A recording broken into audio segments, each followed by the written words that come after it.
अस्सलाम वालेकुम बच्चों, उम्मीद है कि आप खैरियत से होंगे, अपनी पढ़ाई कर रहे होंगे। देखिए बच्चों, मैं already class 10 chapter number 15 electricity का फर्स्ट लेक्चर आपको पढ़ा चुका हूँ। तो अगर आपने वो लेक्चर नहीं देखा, आप जाके के ऑनलाइन अकेडमी पे वो लेक्चर देख सकते हो। तो जो आज है लेक्चर नंबर 2, जो आज हम पढ़ेंगे ओहम्स लॉ, जो कि बहुत इंपॉर्टेंट टॉपिक है एग्जाम पॉइंट ऑफ व्यू से। तो चलिए स्टार्ट करते हैं। देखिए जो ओहम्स लॉ, जिसका पूरा नाम है जॉर्ज साइमन ओम। तो जॉर्ज साइमन ओम ने एक लॉ दिया था। जॉर्ज साइमन ओम ने जो करंट और वोल्टेज के बीच में रिलेशन फाइंड की। तो चलते हैं इसकी स्टेटमेंट पढ़ते हैं, फिर समझते हैं क्या इसने कहा। तो क्या लिखा हुआ है, the current flowing through the conductor. इसने कहा कि जब इससे कोई कंडक्टर हमारे पास, सपोज करिए हमारे पास क्या कंडक्टर है, इसने कहा कि हमारे पास कोई कंडक्टर, उसमें जब करंट फ्लो कर रहा है, करंट क्या कर रहा है, फ्लो कर रहा है, वो जो करंट है वो डायरेक्टली प्रोपोर्शनल है किस चीज से, वोल्टेज से, पोटेंशियल डिफरेंस से। तो क्या लिखा हुआ है यहाँ पे, the current flowing through the conductor is directly proportional. क्या है बच्चों, डायरेक्टली प्रोपोर्शनल है तो द पोटेंशियल डिफरेंस। वो जो पोटेंशियल डिफरेंस क्या है, वो जो पोटेंशियल डिफरेंस मतलब वोल्टेज, उसमें यहाँ लिखा हुआ है V across each of conductor provide the physical state dimension temperature of the conductor remain same.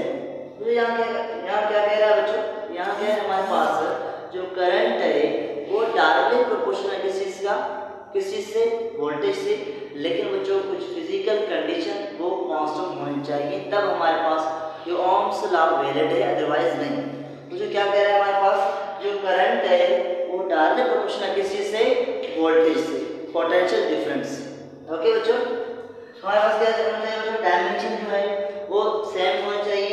Temperature बच्चों हमारे पास कांस्टेंट होना चाहिए, क्योंकि बच्चों टेम्परेचर चेंज होने से बच्चों फिर हमारे पास जो करंट और वोल्टेज की जो रिलेशन है, जो हमने कहा कि हमारे पास, हमने क्या कहा बच्चों, हमने कहा कि हमारे पास जो करंट है वो डायरेक्ट प्रोपोर्शनल टू वोल्टेज है। इसका मतलब जब करंट वोल्टेज बढ़ाएंगे तो करंट बढ़ेगा, वोल्टेज कम करेंगे तो करंट कम होगा। लेकिन बच्चों कांस्टेंट टेम्परेचर याद रखना बच्चों, टेम्परेचर कांस्टेंट होने चाहिए ऑफ द कंडक्टर प्रोसेस। देखिए बच्चों, ये इसका स्टेटमेंट था, चाहे इसको मैथमेटिकल फॉर्म में लिखते हैं।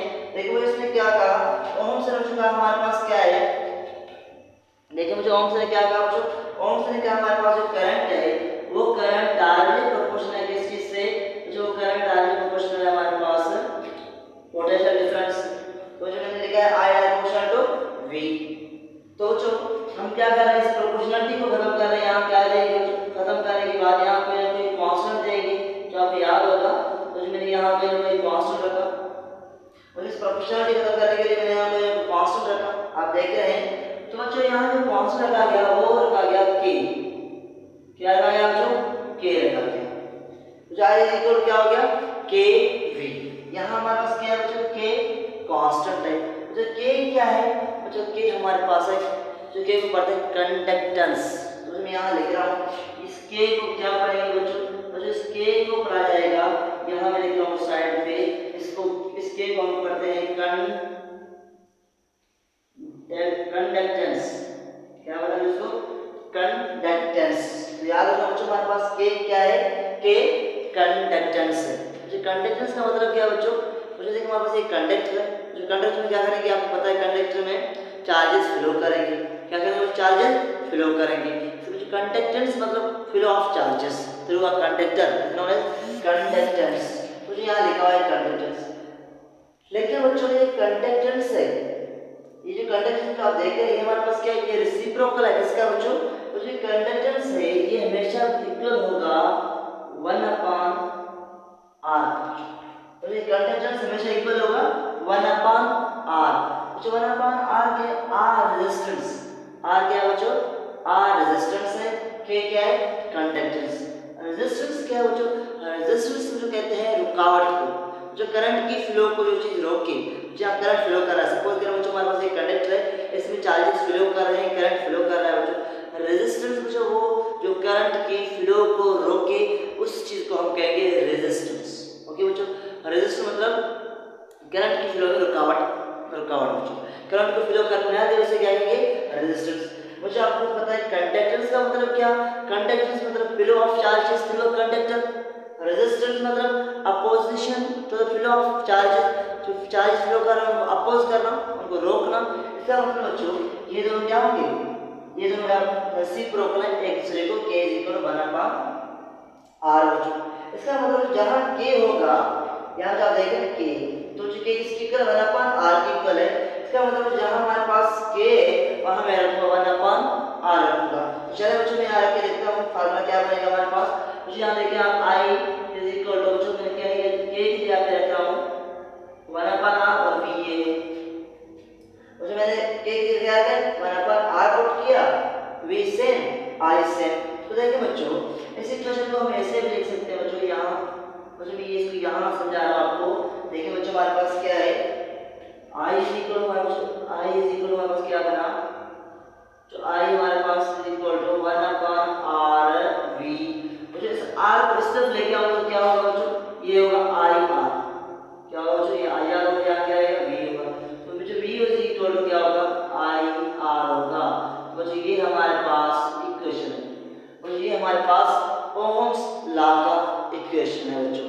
क्या है बच्चों, देखें हमारे पास यहाँ क्या है, जो आप देख रहे हैं v = i r एक्सप्रेशन आया है, तो v = i r का मतलब क्या, ये हमारे पास ओम्स लॉ का इक्वेशन है बच्चों।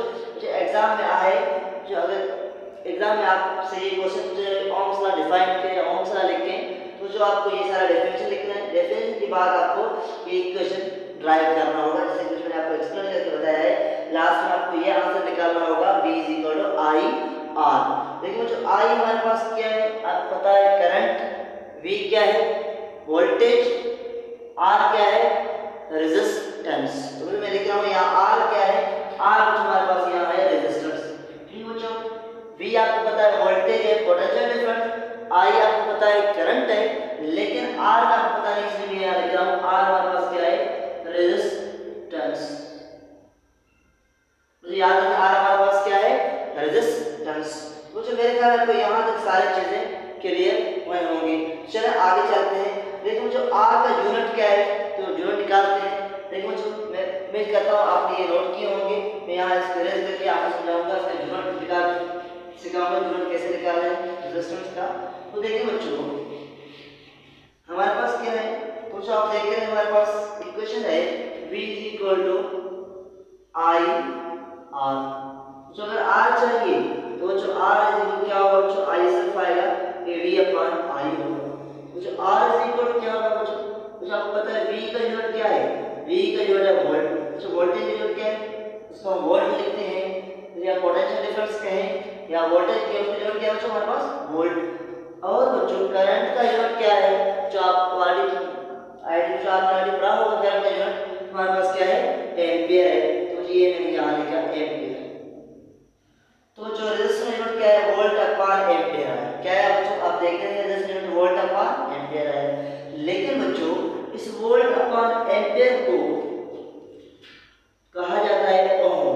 क्या कहा जाता है बच्चों, क्योंकि ओम में बच्चों ये सारा एक्सप्रेशन दिया है, फिर ओम की नाम के बिना पर वोल्ट/एम्पियर को कहा जाता है ओम। देखो बच्चों ये तरीका है यूनिट निकालने का, R = वोल्ट/एम्पियर। जब भी आए आप यहाँ निकालें, फिर इसको इक्वल करेंगे इसकी ओम की। तो हमारे पास क्या हो गया, जो रेजिस्टेंस है उसका यूनिट क्या है आज के बाद बच्चों ओम। लेकिन इसका जो साइन वो कैसे है बच्चों, ये हमारे पास क्या है ओम का साइन है बच्चों। ओम का साइन क्या है बच्चों, ये हमारे पास ओम का साइन है, लेकिन इसको लिखते हैं हम ऐसे OHM।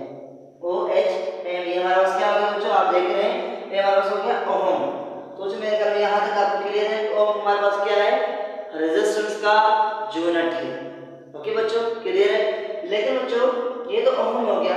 बच्चों आप क्वेश्चन पूछ सकते हो भाई k का यूनिट क्या है, r का यूनिट हमारे पास ओम, r हमारे पास रेजिस्टेंस है।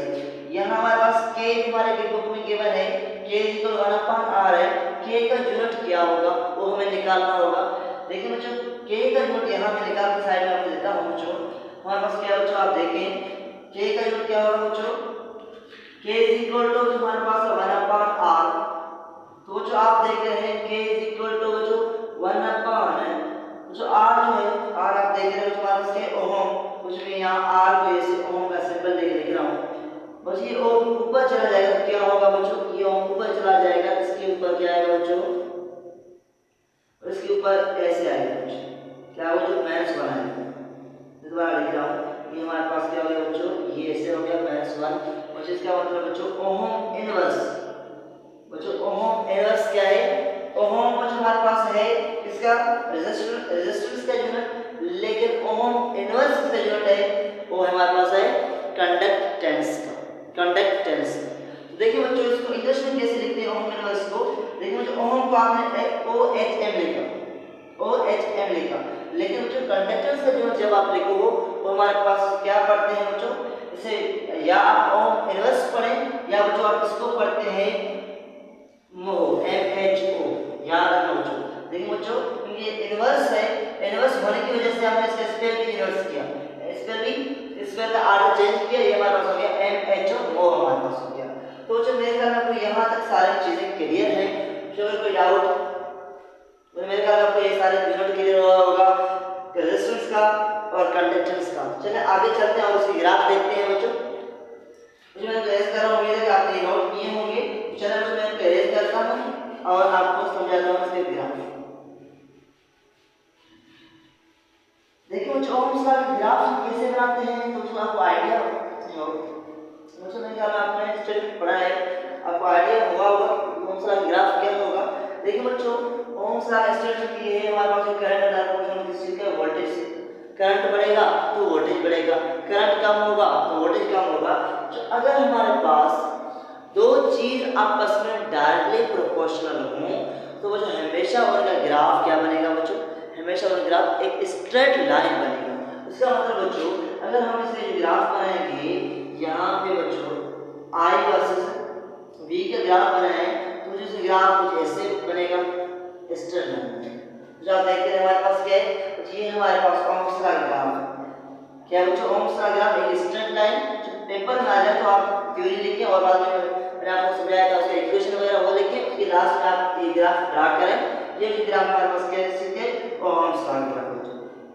देखो बच्चों यहाँ से शुरू दोबारा लिख रहा हूँ बच्चों, यहाँ से हमारे पास क्या है बच्चों, ये हमारे पास यहाँ से ऐसे स्ट्रेट होगा तो जो हमारे पास क्या होगा यहाँ से ऐसे सीधा होगा बच्चों। तो जो हमारे पास किस ग्राफ हो गया, ओम्स का ग्राफ। मुझे ग्राफ क्या शो कर रहा है बच्चों, ये ग्राफ शो कर रहा है हमारे पास जैसे वोल्टेज बढ़ रहा है तो वैसे करंट बढ़ रहा है, दोनों आपस में डायरेक्टली प्रोपोर्शनल है, याद रखना बच्चों डायरेक्टली प्रोपोर्शनल। लेकिन बच्चों ये जो ग्राफ ओम्स का ये सिर्फ कंडक्टर के लिए है, किसके लिए बच्चों, कंडक्टर्स के लिए, कंडक्टर्स के लिए बच्चों है। अदरवाइज जो इंसुलेटर होंगे दूसरी चीजें होंगी उनके लिए ग्राफ स्ट्रेट लाइन नहीं आएगा।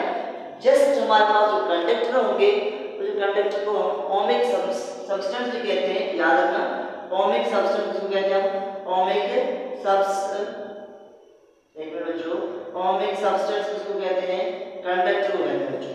मतलब बच्चों ये ग्राफ है ये ओमिक सब्सटेंस के लिए वैलिड है, ओमिक सब्सटेंस जो होंगे उनके लिए ये ग्राफ वैलिड होगा। तो जो मेरे ख्याल में ये सारी चीजें क्लियर होंगी। ये हमारे पास होगा करंट और वोल्टेज के बीच में ग्राफ, ओम्स का ग्राफ ये है बच्चों। लेकिन बच्चों हमारे पास कंडक्टर के अलावा बाकी में ये ग्राफ नहीं आएगा, वो ग्राफ चेंज होगा क्योंकि बच्चों वहाँ ये प्रोपोर्शनलिटी का साइन है, जैसे करंट प्रोपोर्शनल वोल्टेज है। हमारे पास कंडक्टर में ये एक्सप्रेशन तो सही है लेकिन हमारे पास सेमीकंडक्टर हो गया, डायोड हो गया, वहाँ पे बच्चों ये ग्राफ स्ट्रेट नहीं आएगा बच्चों, याद रखना बच्चों हमारे पास ये ग्राफ स्ट्रेट नहीं आएगा। तो बच्चों मेरे ख्याल में ये सारी चीजें क्लियर होंगे बच्चों। देखिए बच्चों सपोज करें और ग्राफ में बना रहा हूँ यहाँ ओम्स का, तो बच्चों देखिए सपोज करें ये हमारे पास क्या है ग्राफ है बच्चों, सपोज करिए हमारे पास एक ग्राफ है, ये करंट ये वर्सेस वोल्टेज। लेकिन बच्चों हमारे पास क्या है जो आप देख रहे हो हमारे पास ये सपोज करें एक ग्राफ स्ट्रेट आ रहा है तो यहाँ आगे जाके कैसे हो गया, तो जो आना इसको कहाँ पे जाना चाहिए था, इसको ऐसे सीधे आगे जाना चाहिए था। लेकिन बच्चों आगे जाके ये थोड़ा कर्व हो गया, तो कर्व होने से क्या हुआ, कर्व होने से मुराद यहाँ जो प्रोपोर्शनलिटी का साइन है वो चेंज हो गया। मुझे मतलब यहाँ कर्व हो रहा था इसको आगे सीधा जाना चाहिए था। अगर ये ग्राफ स्ट्रेट लाइन होता तो हम कहते भाई इस ग्राफ ओम्स ला ग्राफ है, मतलब ये ओम्स का ग्राफ है। लेकिन बच्चों ये जाके यहाँ कर्व हो गया, इसका मतलब बच्चों ये ग्राफ ये शो कर रहा है कि यहाँ ओम्स लॉ वैलिड नहीं है बच्चों। तो बच्चों मेरे ख्याल में आपको ये सारी चीजें क्लियर होंगी बच्चों। ये ग्राफ हमारे पास नॉन ओमिक सब्सटेंस के लिए है बच्चों। तो देखो बच्चों मेरे ख्याल में ये सारी चीजें क्लियर हुए होंगे आपको। चलिए बच्चों लिमिटेशन पढ़ते हैं ऑफ ओम्स लॉ। देखिए बच्चों कहाँ कहाँ ओम्स लॉ को हम अप्लाई नहीं कर सकते। तो जो लिमिटेशन यहाँ है काफ़ी कुछ ऐसी जगह है जहाँ ओम्स लॉ को हम अप्लाई नहीं कर सकते। देखिए बच्चों ये 4-5-6 पॉइंट्स आपके बुक में गिवन थे, तो सारे पॉइंट्स मैंने यहाँ बोर्ड पे ऑलरेडी लिखे हैं बच्चों। जैसा आपको समझाऊंगा आपको समझ आ जाएंगे। चलिए समझते हैं बच्चों क्या लिखा फर्स्ट पॉइंट बच्चों, Ohm's law is empirical law which is found true for maximum experiment but not for all। मुझे फर्स्ट पॉइंट ये कह रहा है हमारे पास जो ओम लॉ है वो हमारे पास काफ़ी एक्सपेरिमेंट में सही है, लेकिन सारे जो एक्सपेरिमेंट है वहाँ ओम्स लॉ वैलिड नहीं है। मतलब बच्चों काफ़ी जगहों पे ओम्स लॉ वैलिड है, लेकिन हर जगह पे ओम्स लॉ वैलिड नहीं है। ये तो फर्स्ट पॉइंट हो गया। तो जो सेकंड पॉइंट क्या है, some material are non ohmic under weak electric field. जो कह रहा है काफ़ी हमारे पास सब्सटेंस हैं जो नॉन ओमिक है। नॉन ओमिक सब्सटेंस वो बच्चों जहाँ ओम्स लॉ को अप्लाई न कर सके, जैसे कि हमारे पास सेमीकंडक्टर हो गए। इसके अलावा बहुत सारे और मटेरियल हैं जिस पे हम ओम्स लॉ को अप्लाई नहीं कर सकते बच्चों। मतलब वहाँ पे करंट और वोल्टेज प्रोपोर्शनल नहीं होंगे, डायरेक्ट प्रोपोर्शनल नहीं होंगे, तब हम कहेंगे वो जो सब्सटेंस जहाँ पे ओम्स लॉ अप्लाई नहीं कर सके बच्चों उसे कहते हैं नॉन ओमिक सब्सटेंस या नॉन ओमिक मटेरियल। तो जो सेकंड पॉइंट ये हो गया। तो चलिए तो आगे चलते हैं, पॉइंट नंबर थर्ड में देखते हैं क्या है। Ohm's law to hold for conductor at constant temperature. देखिए बच्चों एक कंडक्टर है, कंडक्टर बच्चों आपको पता है कंडक्टर ओमिक सब्सटेंस होते हैं। ओमिक सब्सटेंस से मुराद बच्चों वो सब्सटेंस जहाँ पर ओम्स लॉ वैलिड हो उसे कहते हैं ओमिक सब्सटेंस, या हम उसको कंडक्टर भी कहते हैं। तो देखो बच्चों हमारे पास क्या है, यहाँ बच्चों कह रहा है कि हमारे पास कोई कंडक्टर है, उसमें करंट फ्लो कर रहा है बच्चों, उसमें ओम्स लॉ तब वैलिड है जब उसका टेम्परेचर क्या होना चाहिए, कांस्टेंट होना चाहिए। क्या बच्चों, उसका टेम्परेचर कांस्टेंट होना चाहिए। अगर उस कंडक्टर का टेम्परेचर कांस्टेंट है और उसमें करंट फ्लो कर रहा है बच्चों तो उसमें ओम्स लॉ वैलिड है। लेकिन बच्चों अगर वहाँ पे करंट कांस्टेंट नहीं हो गया बच्चों, करंट मतलब बच्चों करंट जिसमें फ्लो कर रहा है बच्चों, लेकिन बच्चों उसका जो रेजिस्टेंस है क्या बच्चों, एक बच्चों हमारे पास क्या है, जैसे बच्चों करंट फ्लो करेगा, करंट फ्लो करने से क्या होगा बच्चों, उसका रेजिस्टेंस इंक्रीज करेगा।